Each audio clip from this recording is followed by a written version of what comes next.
Muy buenos días, muy buenas tardes, muy buenas noches, donde te encuentras en este momento. Bienvenido a tu programa en el canal Psicología y Filosofía de YouTube y también en Spotify Ataraxia. Estamos llevándolo en diferentes plataformas.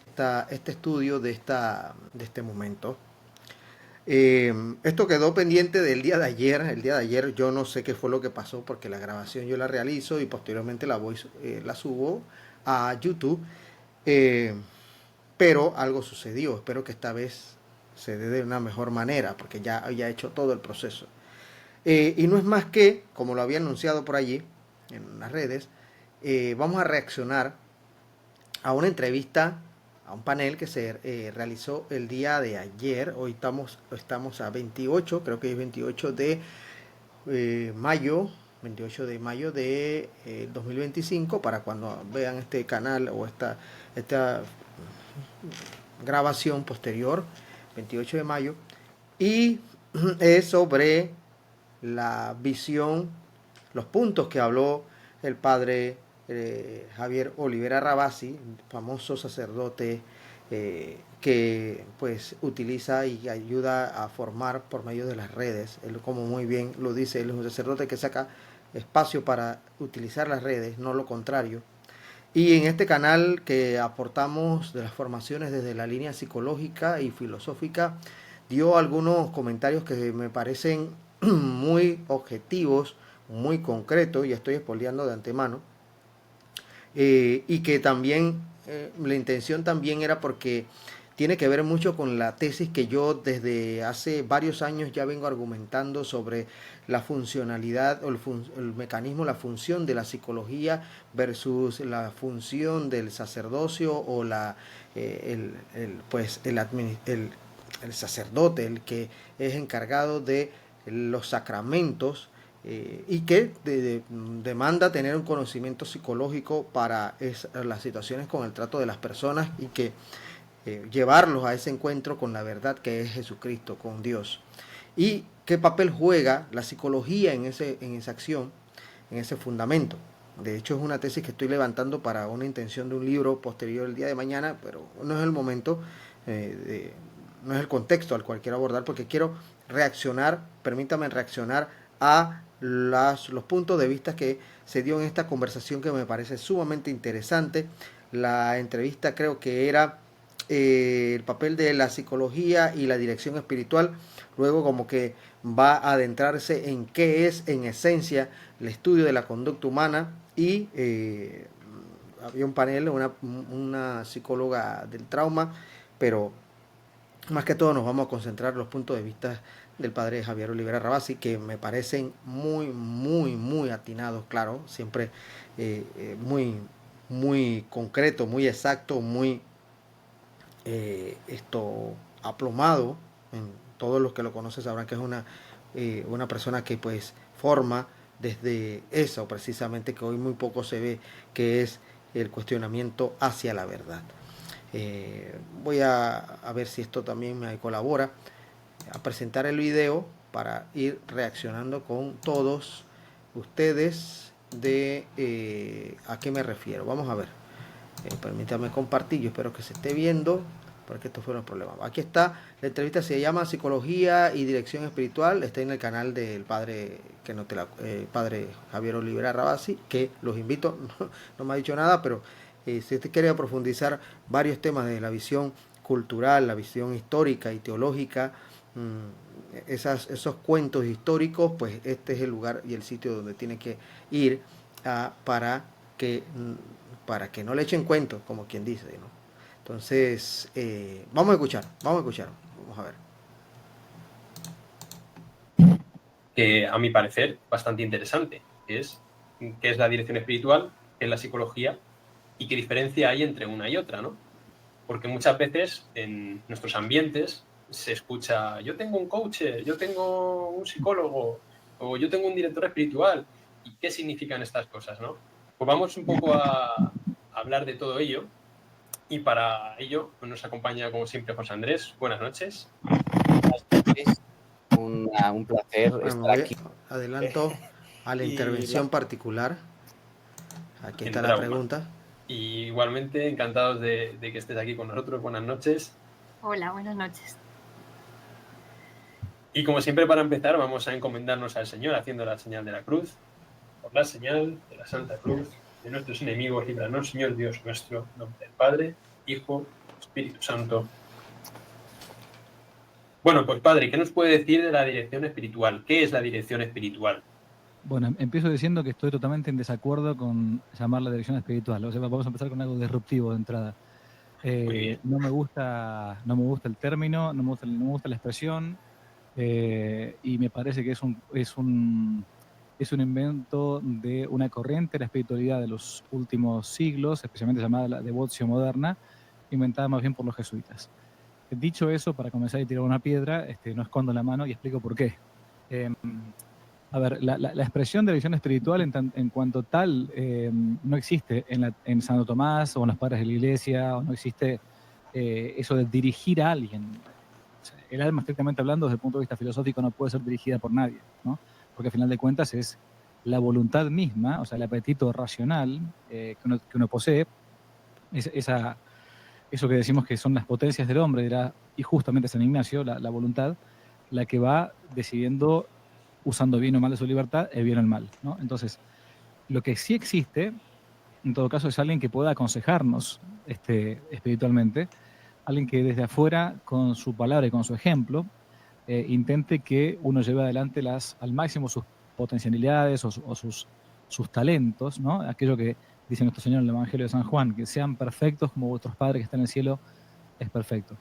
Y a cada uno nos pedirá cuenta del talento que nos dio, de los 3 o de los 5 o de lo que tengamos. Pero entonces, el de afuera, yo lo voy a poner una imagen quizás un poco simplista, pero para un argentino se le tiene que disculpar. Cuando uno juega al fútbol, quien está jugando al fútbol son los 11 jugadores. ¿Mm?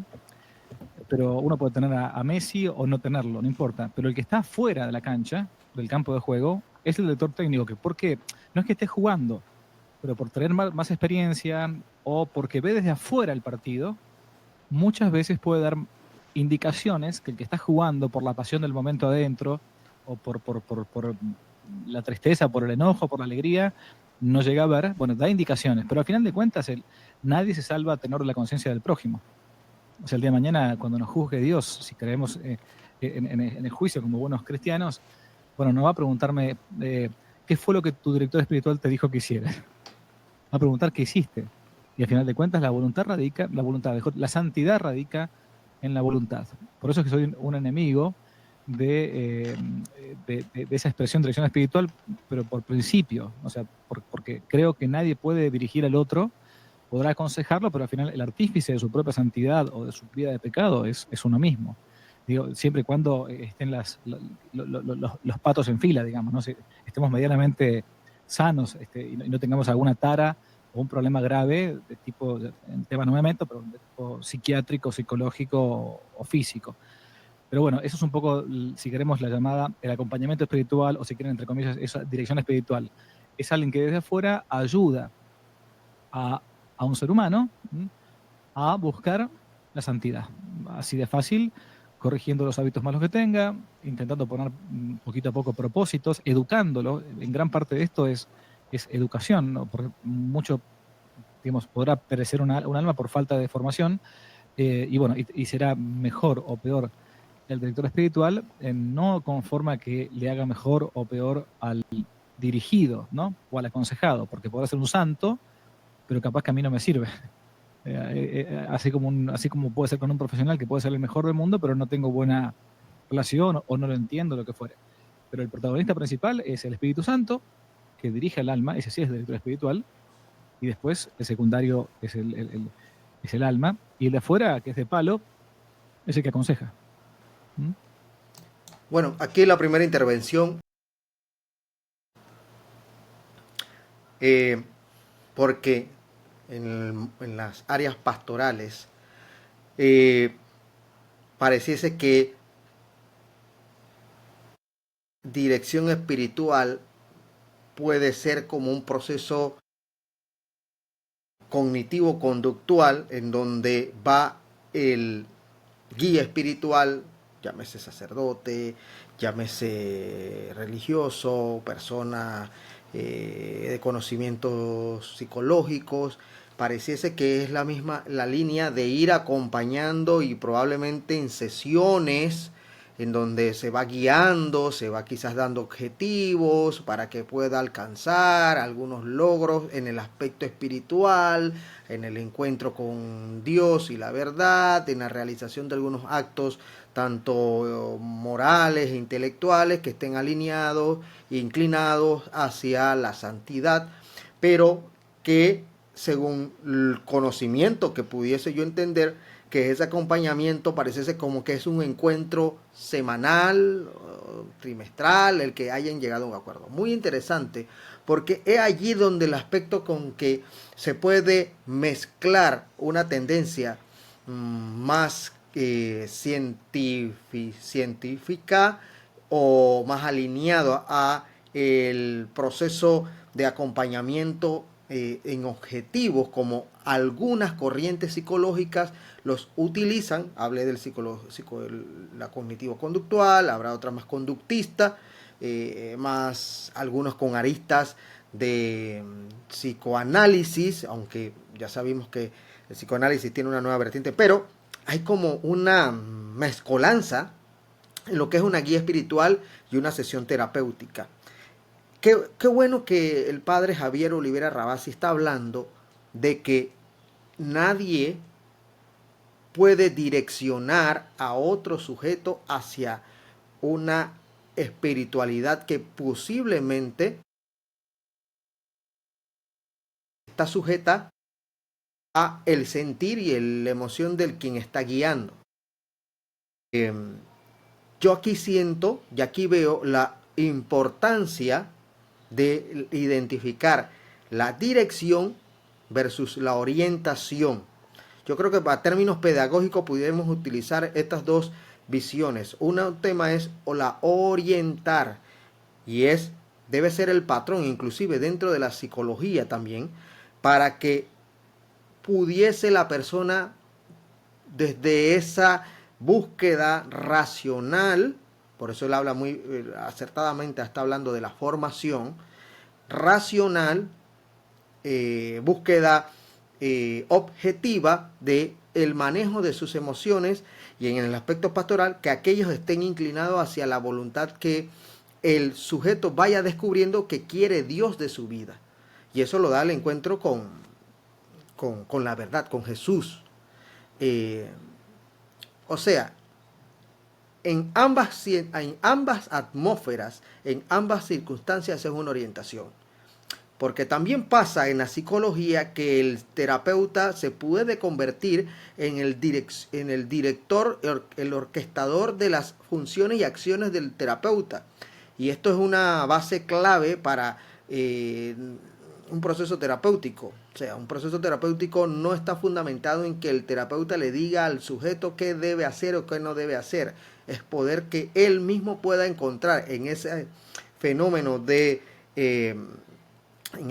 utilizando expresiones muy freudianas, en ese insight, como muy bien lo decía, mencionaba Freud, que el sujeto vaya descubriendo qué es lo más conveniente, o las decisiones más convenientes, más lógicas, más racionales que pudiese él utilizar, tomando en cuenta que las decisiones también están muy influidas en las emociones.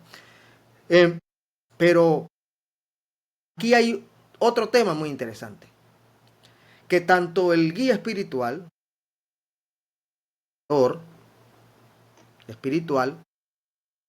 debe tener conocimientos humanistas, psicología, filosofía, aparte del conocimiento de que le brinda la misma teología y la parte más, según las características espirituales, la espiritualidad cristiana, católica en este sentido, que tiene varias corrientes, pero es una sola nuclear, que le encuentro con que esa persona puede estar posicionándose en función de la acción de Jesús en su vida, de Jesucristo en su vida, y en el sentido de la psicología es que también la persona pueda tomar sus propias decisiones. Esto es un fenómeno muy, ahora se llama insight, pero al final es que eso, aquello que es insight, ok, lo que yo debo hacer es aquello. Era lo mismo mayéutico que utilizaba Sócrates en sus academias con los peripatéticos, donde producto de la pregunta, la persona se podía acercar aún más a la verdad. Entonces, tanto el que desde una orientación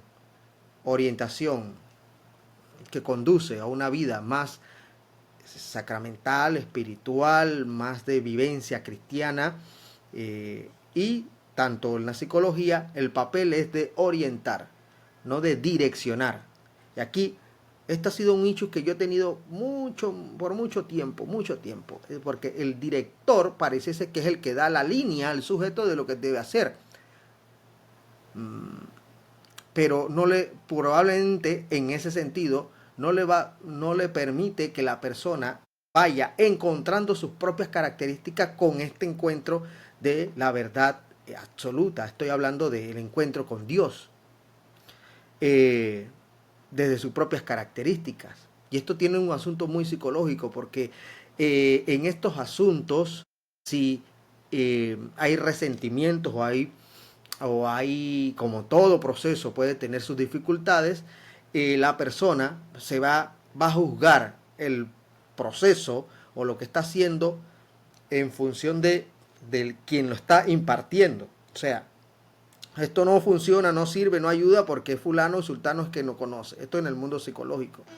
Pero también en la guía pastoral que pudiese tener un sacerdote con su comunidad, al cual probablemente necesitan de sus habilidades, sus conocimientos, su concepción espiritual para dar apertura a otra persona. Y miren qué interesante, porque el mundo del coach, este mundo muy populista, yo no sé si utilizar este término, muy común, que hoy hay coach para todo. Tenemos coach para la comida, hay coach para el gimnasio, hay coach para levantarse, para acostarse, todo es en función de metas,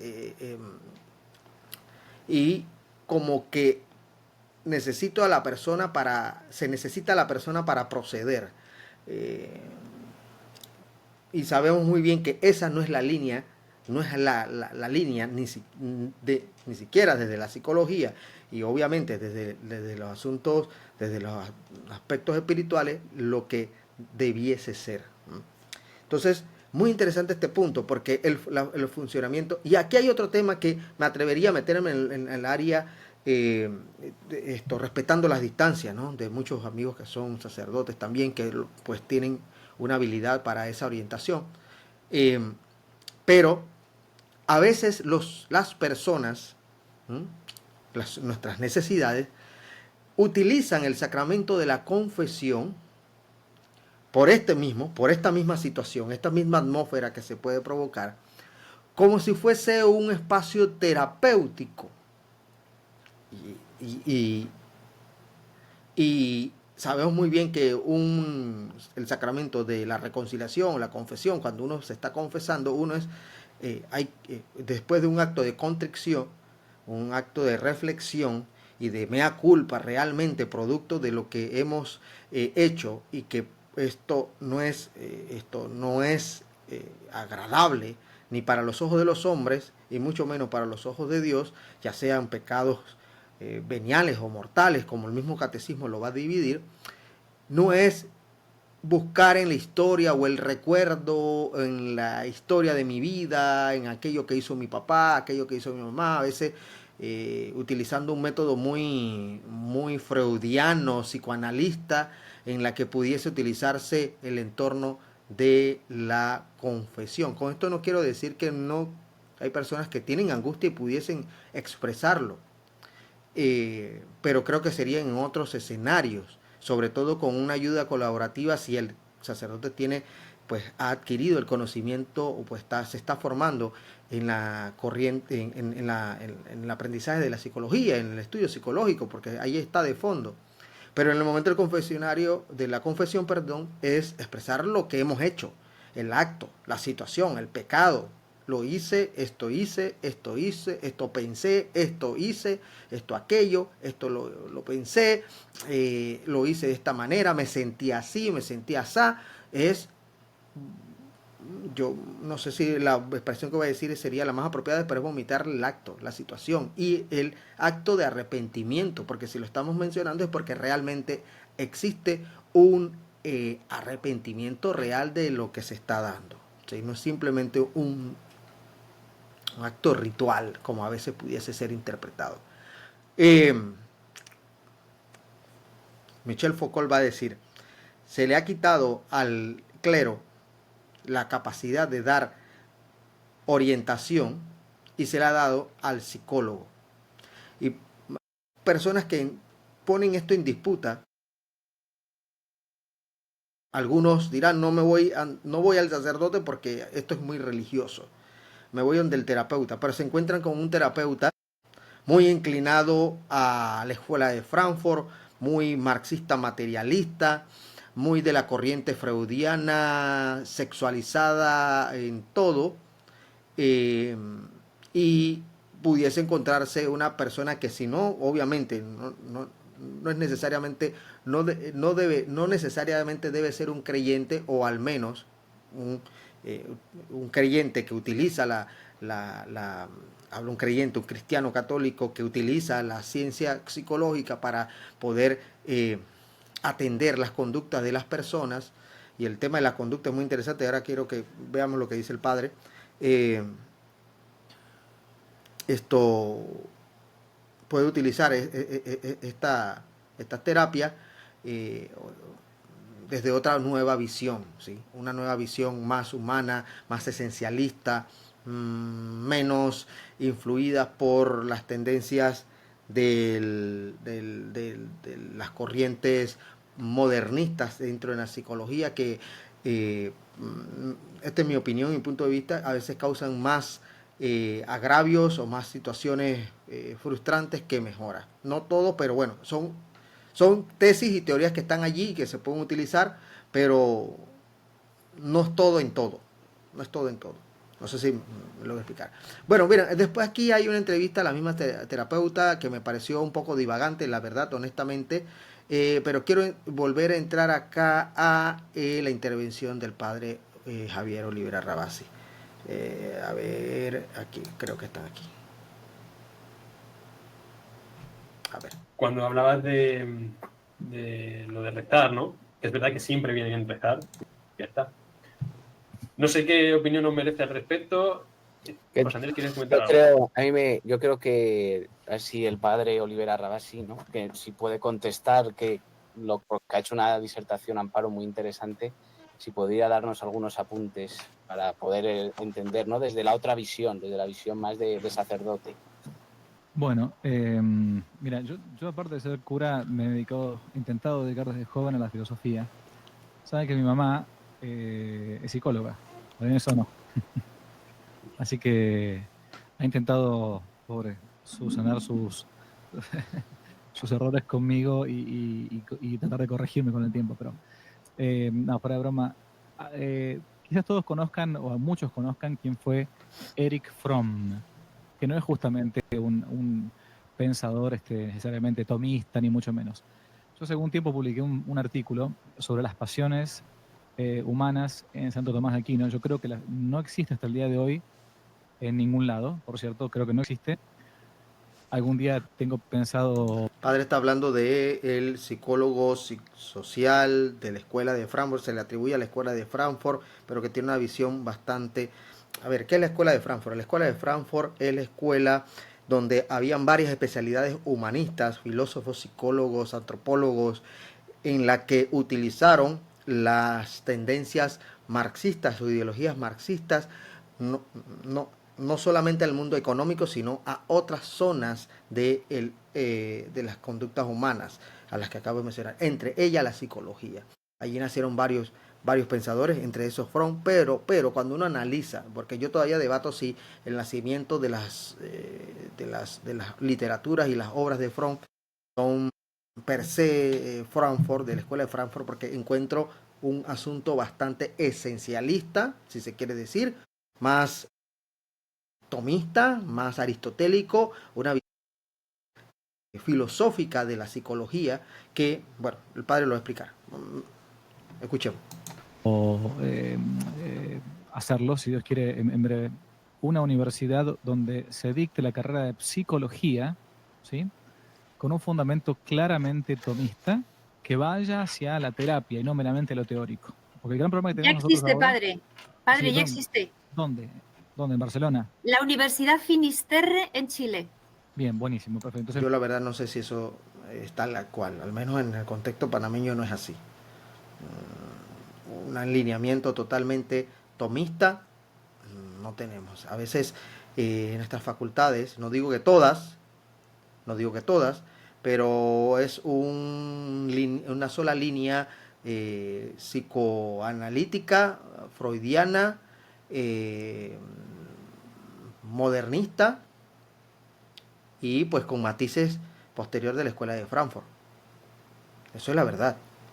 En nuestros recintos académicos escuchamos más de fondo, a veces de Freud, porque a veces es el único teórico que a veces algunos, no todos, algunos psicólogos son los que conocen. De ahí pasan por encima en Carl Gustav Jung, porque a la final inclusive encuentro mucho más interesante. Y otras líneas psicológica. Obviamente no todos, quiero decir, algunos sí tendrán mayor fundamento, pero muy interesante lo que se está dando aquí en esta opinión. me alegro que exista una universidad, sí. Entonces, yo sabía también de la Abat Oliva, creo que también en Barcelona, muy bueno. Pero a menos lo que yo veo muchas veces es que hay está como esquizofrenizada la psicología, aún entre el mundo católico. Por un lado son muy buenos teóricos, pero cuando llega un momento propiamente entre comillas, del diván, de la terapia propiamente dicha, algunos dicen, no, yo eso más bien no me dedico. Entonces no es fácil conseguir, primero, a un católico, y fíjese que no dije psicólogo católico, digo a un católico que se dedica a la psicología. Esto es como Chester. Esto es buen punto, porque dice, no, un psicólogo católico. No, es primero un católico y después un psicólogo. O sea, es lo que hace. Pero tiene una espiritualidad, una visión, pues comparte un tipo de religiosidad que puede contribuir a la mejora de la persona que está atendiendo. Perdón, no es que usted es un escritor católico, no, yo soy católico y cuando escribo se me nota, ok. Después, un católico, segundo, que esté medianamente con los patos, que tenga los patos en fila, que no esté rayado, que no esté, porque esto lo dice mi madre y yo comparto, mucha gente entra a la carrera de psicología porque tiene algún problema, ya que hablamos de trauma, tiene algún trauma que quiere resolver. Así como... Esto es otro punto muy interesante. Yo recuerdo cuando entré a la carrera de psicología, hace ya unos cuantos años atrás, a nosotros nos colocaron una prueba de inicio y mínimamente un año teníamos que tener un encuentro terapéutico. No sé en este momento cómo está. Sé que algunas universidades lo hacen de esa manera.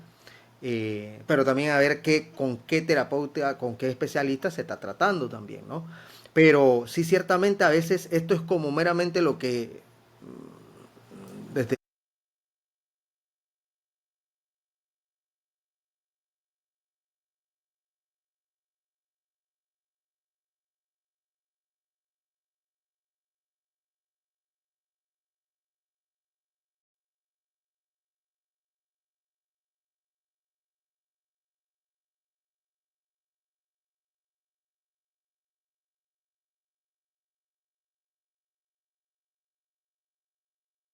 un psicólogo, independientemente de qué línea sea, pues intenta tener equilibrio en sus aspectos emocionales, sus aspectos sentimentales y sobre todo la búsqueda de la racionalidad. La búsqueda de la racionalidad. Esto es muy importante, sí, porque a veces el filtro, no lo digo en todos, pero sí hay un filtro que es importante tomar en cuenta y ponerlo. Es como los filtros también que debe haber en los seminarios, en la formación de los sacerdotes. Un filtro que hay que ver el equilibrio de la conducta humana de los que están ingresando para un ministerio como tal. Saber todas sus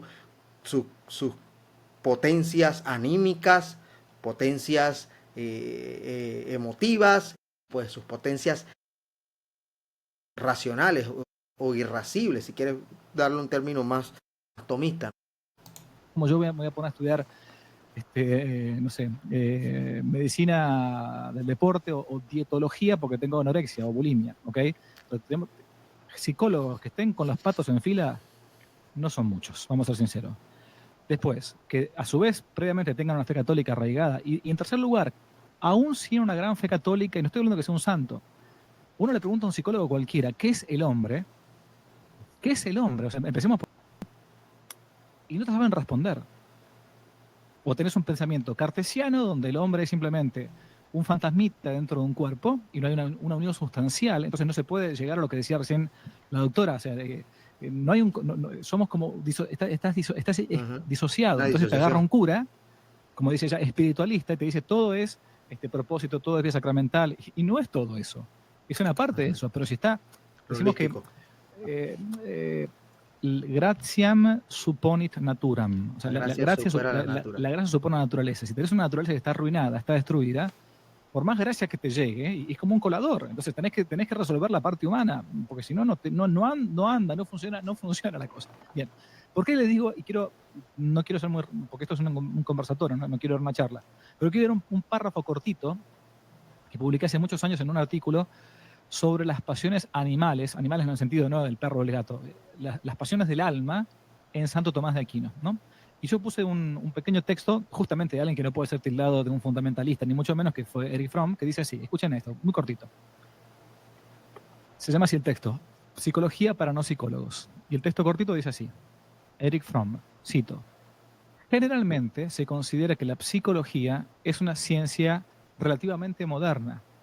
Y esto porque el término ha entrado en el uso general solo en los últimos 100 o 150 años. Pero se olvida que hubo una psicología premoderna, la cual duró más o menos desde el año 500 antes de Cristo hasta el siglo XVII. Pero no se llamaba psicología, sino simplemente ética. ¿Mm? O con más frecuencia aún, simplemente Sí. filosofía. Aunque se trataba justamente de psicología. Y sigue y termina. En Tomás de Aquino, no lo ponen como santo, Tomás de Aquino, se encuentra un sistema psicológico del cual se puede probablemente aprender más que de gran parte de los actuales manuales de tal disciplina. Fin de la cita. Eric Fromm, Psicología para no psicólogos. Entonces, Bien, vamos a ver qué libro está hablando el padre. Vamos a ver qué libro está hablando el padre. Propiamente está hablando del libro El amor a la vida de Eric Fromm, un libro muy poco conocido de Fromm. Por lo general uno conoce el arte de amar, de ver, tener y ser, el miedo a la libertad, pero está hablando de este capítulo cuarto, psicología para no psicólogos, y esto es un dato muy interesante. Esto ha sido algo que yo había discutido por mucho con algunos colegas, algunos puntos de vista. Bueno, eso es lo bueno dentro del mundo universitario igual. Miren, vuelvo a mencionar lo que está hablando el padre, ¿no? Dice, la psicología de hoy y la anterior, psicología para no psicólogos. ¿Quiénes son los no psicólogos? ¿Y qué es la psicología? Es fácil contestar a la pregunta sobre quiénes no son psicólogos, y la respuesta parece simple. Son los que no estudiaron psicología. O sea, parece que la respuesta es simple. ¿Quién no es psicólogo? El que no estudió psicología. Oh, ok, listo, el que no está formado, el que no tuvo mínimamente 8 años. Bueno, ahora yo creo que hay 4 años solamente, y esto al menos mínimamente a mí me suben las alarmas. ¿Quiénes no poseen el título académico de psicólogo? Por lo tanto, es natural que casi ningún hombre sea psicólogo, pero eso no es exactamente así. Oye, oigamos lo que dice Fromm. Pues yo afirmaría que los no psicólogos en sentido estricto no existen, ya que todo hombre en su vida y a su manera practica y debe practicar la psicología. Claro, aquel sentido común, práctico,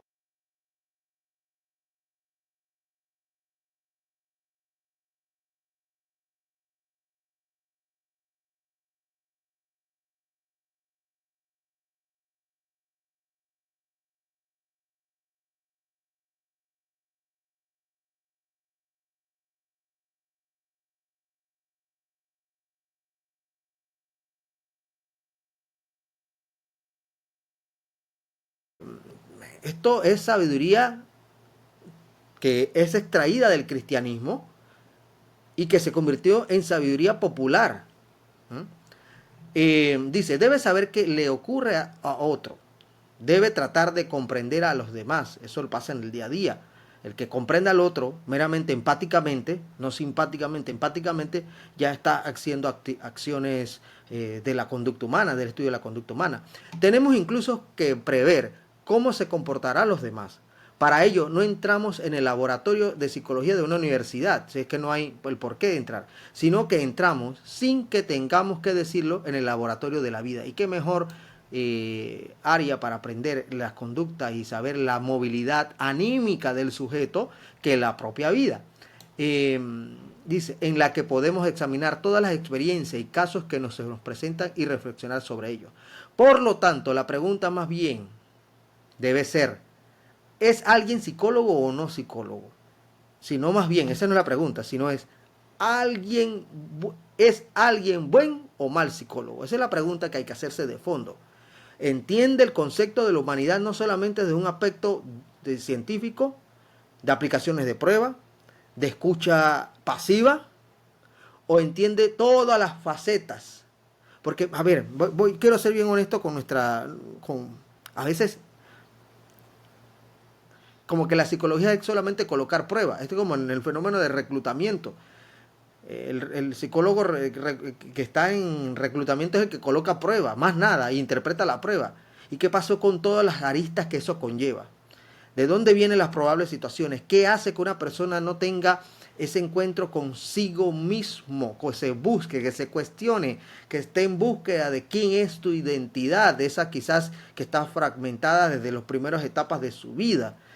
Y que a veces se cuestiona la historia de la persona como que ha sido la única y mera culpable de todo lo que le ha pasado, victimizando el sujeto en función del dolor, cuando probablemente el mismo dolor puede ser esto respetando cada acción de cada persona, pero puede convertirse en el mejor transformador de la persona, ¿no?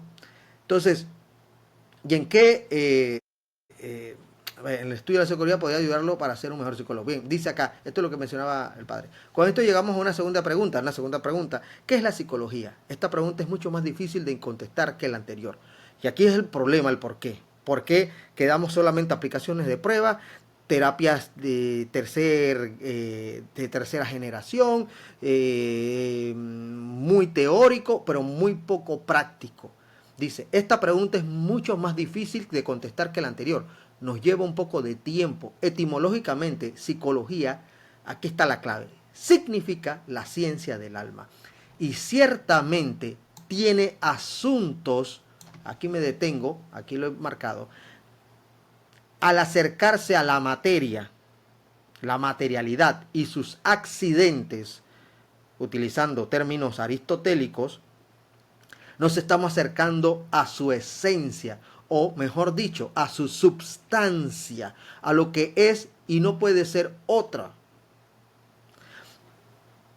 Por eso que me encanta el término que da Fromm de ciencia del alma.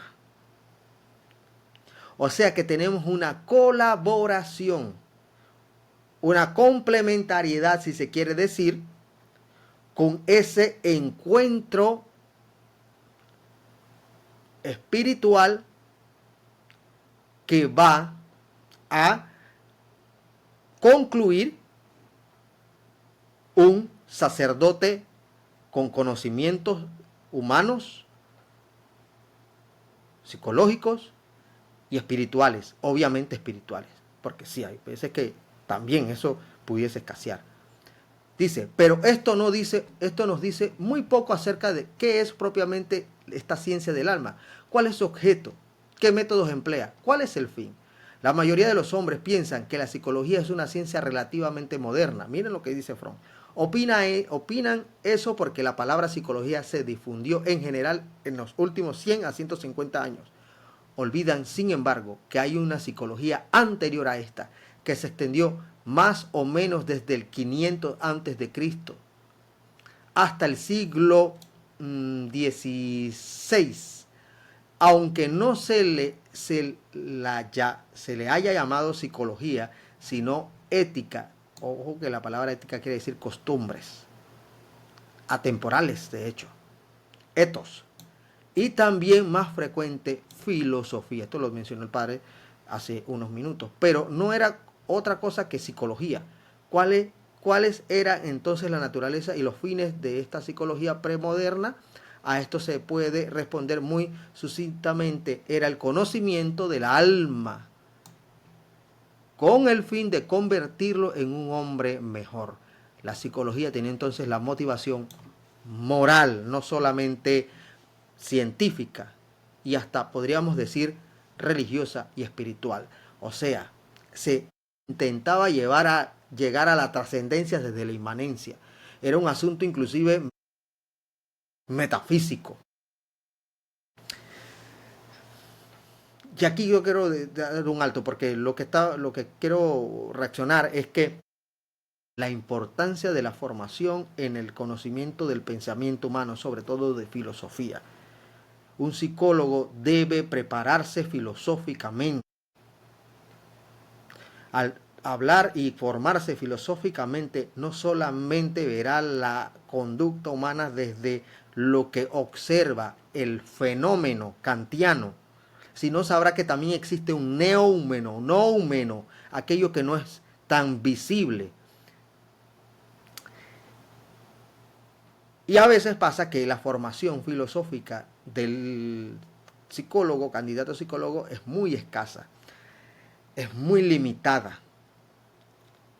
Y parece que entiende o que se le hace ver que la psicología como ciencia parte del siglo XX para acá, pero como concepto ya tiene muchos años, inclusive desde la época socrática, presocrática, posocrática, y sobre todo los atributos y los conocimientos que nos dio la época patrística con San Agustín, o con Santo Tomás de Aquino en la escolástica. Este es el eslabón que le hace falta en la psicología para que no caiga en ideologías posmodernistas de la escuela de Frankfurt. Ciertamente estas que acabo de mencionar han contribuido, pero es una sola visión del panorama. A mí me ayudó, y voy a exteriorizar mi punto de vista. A mí, en mi formación, tuve 7 años formándome como psicólogo general. En esa búsqueda sentía que para conocer a la persona desde su humanidad conductual me hacía falta algo más.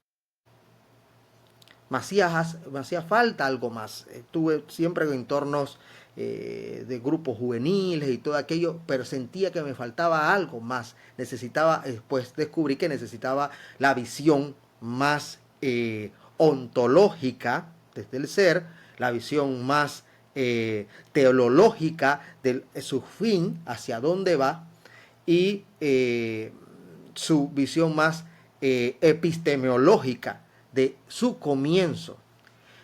Y gracias a formadores que tuve, que me sensibilizaron, sobre todo empezando con formadores dominicos, y posterior el discernimiento que tuve para saber si mi vida era el sacerdocio o no, donde tuve que meterme a profundidad en el seminario para el discernimiento de la vida sacerdotal, mínimamente en la filosofía, en los años de la filosofía. Recordemos que el seminario se divide, no sé si será a nivel general, pero entiendo que los primeros años es conocimientos filosóficos, filosofía, y posterior formación teológica, que ya son los últimos para posteriormente entrar al diaconado y posterior la consagración al sacerdocio. Pero ese eslabón yo puedo agradecer a los formadores, tanto formadores de la orden de los predicadores, algunos formadores de la orden de los predicadores, y posterior los formadores que tuve en el seminario, que gracias a Dios son muy buenos porque no se han muerto. fueron muy buenos en mi formación, ¿sí? En que me ayudó a ver la parte 1 de la película. Porque eso fue lo que sucedió. Se cerró, a ver, no es que digo se cerró, pero entendí lo que me hacía falta cuando estaba en la licenciatura. En la licenciatura veía la conducta, pero de una corriente freudiana, y creía que esa era solamente la única corriente, el psicoanálisis, luego Jung, luego Erickson, la psicología cognitiva, los conductistas, Maslow, la motivación, inclusive ni siquiera se hablaba de los pensadores posmodernos desde la filosofía, Nietzsche, Foucault, Sartre, muy existencialista, que posterior los vine a conocer en mi formación del seminario. Y gracias pude tener esa ambas visión, y sobre todo la visión aristotélica, ¿sí? Esa aristotélica tomista, que sí, aquí sí coincido. Ese punto de formación es la que ayuda a tener mayor acercamiento de lo que es el hombre, lo que es el ser humano, lo que es sus conductas, sus actos y sus sustancias. Hoy muy poco se habla de temperamentos en el mundo psicológico.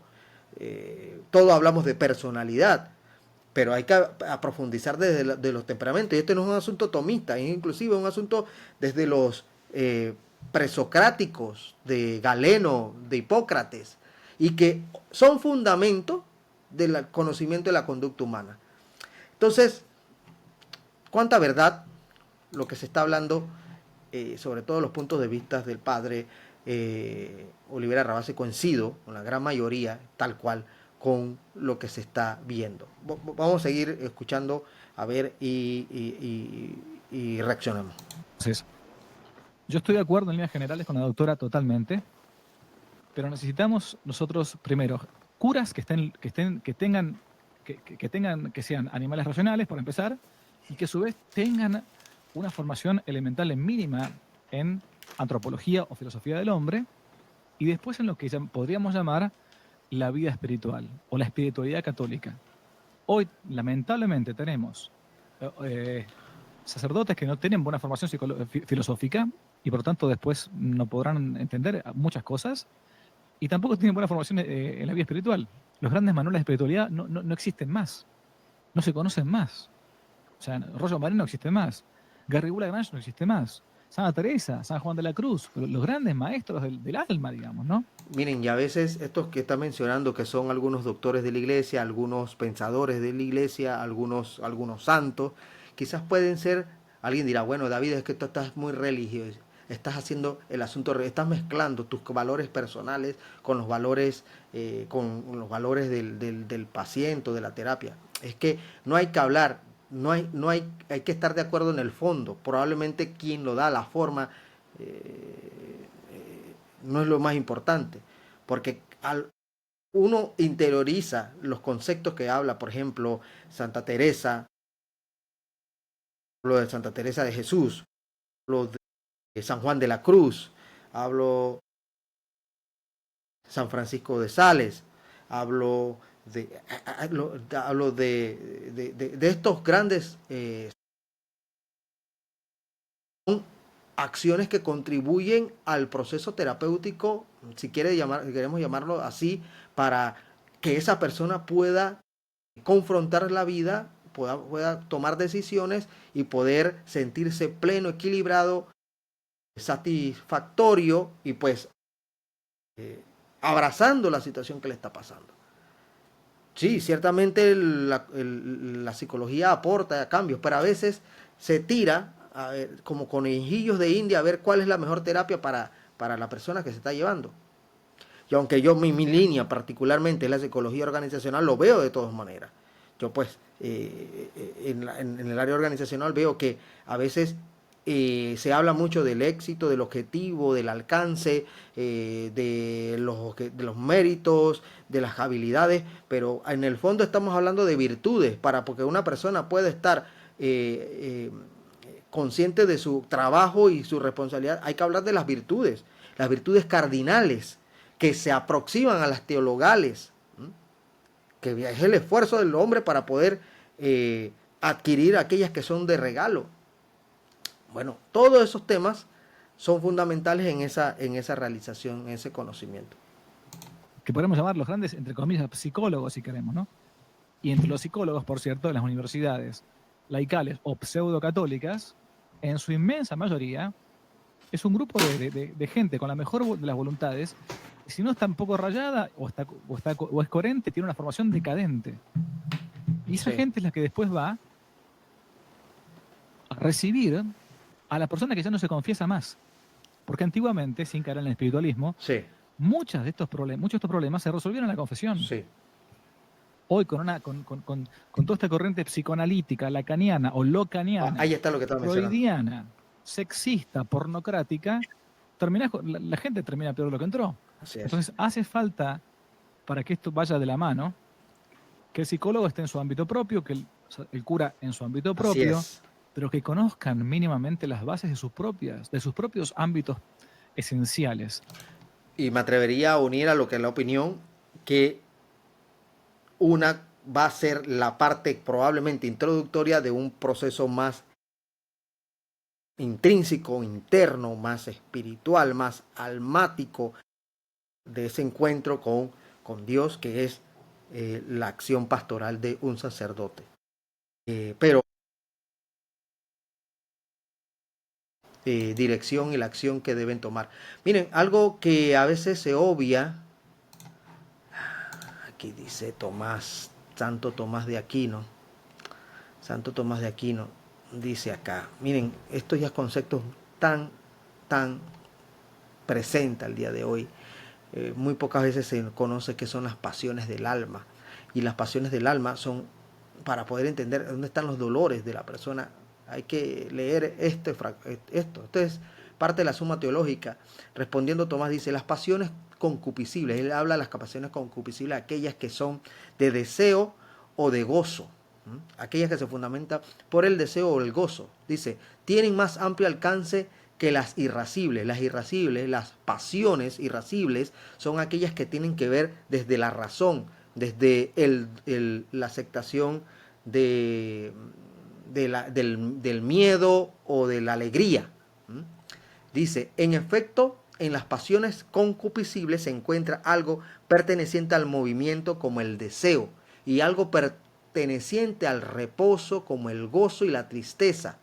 Pero en las pasiones irascibles no se halla cosa alguna referente al reposo, sino solo al movimiento, al acto, está hablando Tomás, al acto, a la acción. La razón de esto es que aquello en lo que ya se reposa no tiene razón de difícil o de arduo, que es el objeto de lo irascible.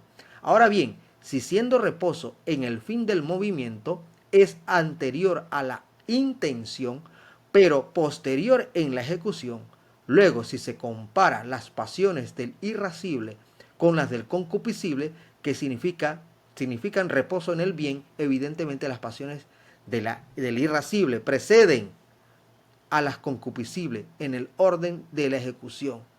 ¿Qué está diciendo él? Si mis deseos pueden mover mi razonamiento, posterior a eso, puede pasar que ya desde la razón, desde el razonamiento, me inclina al deseo. Eso es lo que está hablando. Y esto que tiene que ver con la psicología, tiene que ver mucho porque es la acción de que el sujeto pueda tomar responsabilidad de sus conductas, que pueda ejecutar toma de decisiones para que se aproxime a sí mismo, y utilizando ese método agustino de encontrarse a sí mismo, está encontrando a su creador, está encontrando a Dios.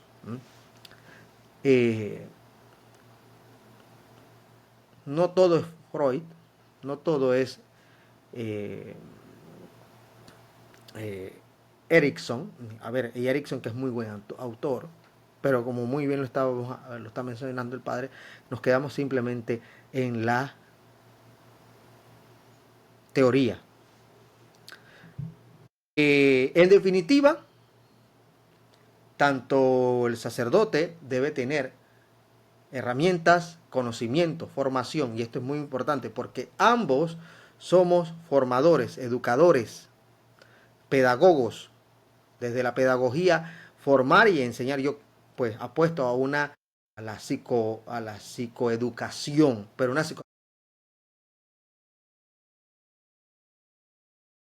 no tanto existencial, que le da razón de ese encuentro y esa toma de decisión del sujeto, ¿sí?, en su vida. Y el psicólogo tener también conocimientos filosóficos, humanos, antropológicos, no simplemente una ciencia por la ciencia o una ejecución de prueba por la prueba. Bueno, esto era lo que quería yo reaccionar. Voy acá, aquí estoy. Me pareció muy interesante lo que se planteó en esta entrevista. Por ahí está para que lo puedan buscar. También déjenme a mí like para esta sesión. Y bueno, nada, en los comentarios podrán dar sus puntos de vista. Al final, tanto ambas líneas se van a unir porque ambas, una va a colaborar con la otra en que la persona pueda encontrar pudiese mínimamente hacerse la pregunta para la búsqueda de quién es, para qué está y cuál es su fin, cuál es su objetivo, cuál es su teleología, hacia dónde quiere ir. Un encuentro con Dios. Al final es eso. Inconscientemente es un encuentro con la felicidad. Bueno, yo les doy las gracias. Gracias por estar aquí. Nos vemos en la próxima, en otra, quizás otra reacción. Así que nada, gracias por su atención. Chao.